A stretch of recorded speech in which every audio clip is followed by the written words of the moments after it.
Hey guys, this is video 2 and today I'm going to talk about reading nutrition labels and some of the biggest scams out there that you really have to be cautious of as a consumer. So my number one lesson with this video is really to tell you to be a smart consumer and not just take at face value what the labels tell you. These companies pay millions upon millions of dollars to get their marketing companies or their marketing brands in order to get people to buy them. Even trusted brands like Kashi, for example. You may not know that Kashi is actually owned by Kellogg.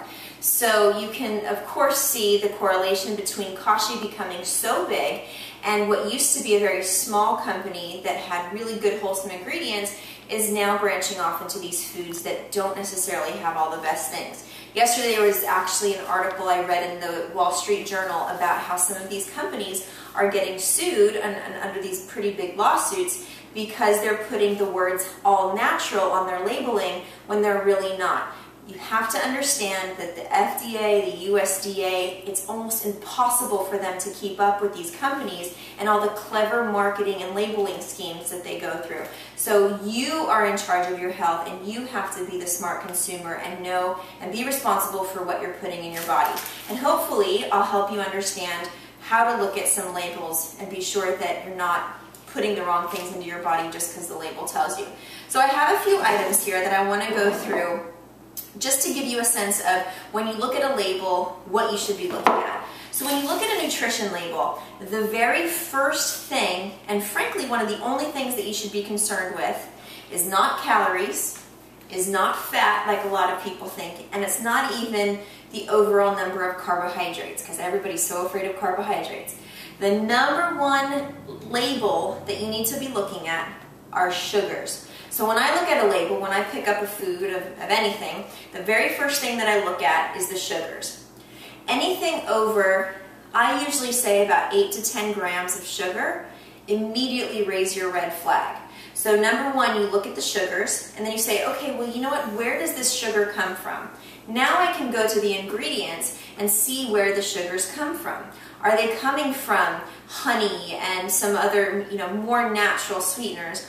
Or are they coming from added sugars like pure sugar or corn syrup? You want to make sure you're paying very close attention to where those sugars are coming from. Sugar is sugar is sugar, and it's the biggest culprit to your fat loss and keeping your energy up. So you want to limit those added sugars as much as possible. So again, don't worry about the calories. We all know what foods are generally high in fat. Fat isn't always the culprit, it's sugar.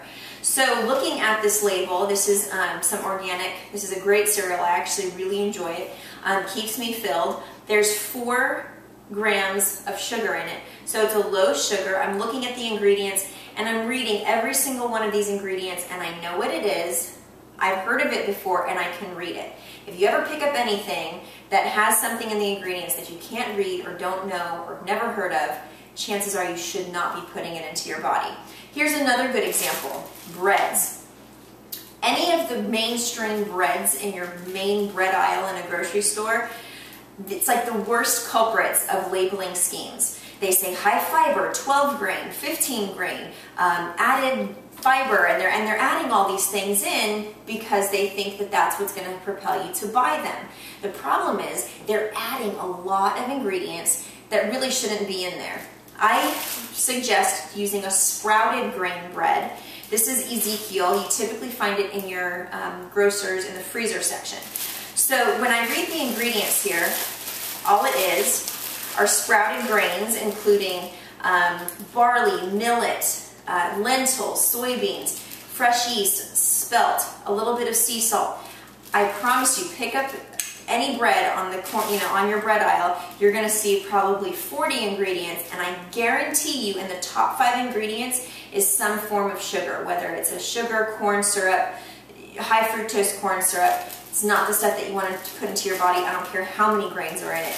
So this is a really good suggestion. Almond butters and peanut butters, another one. The reason why our typical peanut butters are so addicting is because they add ingredients in them that make them taste good. The only ingredients in this one here, this is an almond butter, is raw almonds. There's not even any salt.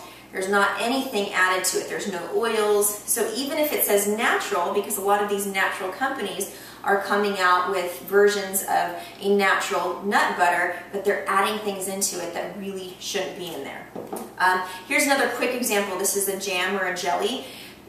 Never go for sugar-free anything. When you take the sugar out of something, you have to add something back into it. When you take the fat out of something, you have to add something back in, because fat equals taste. So when you have a fat-free yogurt, for example, when you take a fat-free yogurt that's only 100 calories, look at that label. Some of the mainstream yogurts that we're eating that are only 80 calories or only 100 calories have upwards of 23 grams of sugar and very little protein. So you're not getting very much bang for your buck. A jam, which generally is mostly sugar, looking at this, raspberries, sugar, cane sugar, lemon juice, and fruit pectin. So these are natural ingredients, but they're not doing corn syrup. They're not doing high fructose corn syrup. Most jams do. So this is a better choice than some of the other things on the market. Ice cream, big culprit. I never buy fat-free ice cream. I never even buy low-fat ice cream. If I do ice cream on occasion, I enjoy it in small portions. And looking at the ingredients, this one has cream, skim milk, liquid sugar, milk, egg yolk, and vanilla extract. I know what every single one of those ingredients are. Go to your typical grocery ice cream aisle, and I guarantee you pick up an ice cream and there's going to be 20 different ingredients, things 27 letters long that you don't know what they mean. Protein powder, another one. I know there's been a lot of questions about what protein powders are good, what you should be having. There's a lot on the market. You have to be very careful because they put a lot of junk in them to make them taste good. This one here has less than 6 ingredients, nothing that I really can't pronounce or that I don't know what it is, and that's it.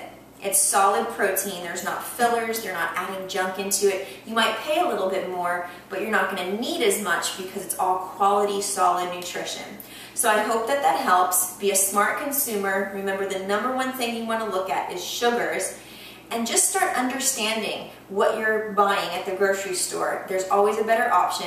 Be sure, if you haven't done one of my grocery store tours, that you register for one of them. The links will be up soon. It's one of the most valuable experiences. If you think you're eating right now, I guarantee you're going to take something away from the tour that you probably didn't know before. So until next time, stay choosing that energy, stay focused, stay motivated, and we'll see you soon.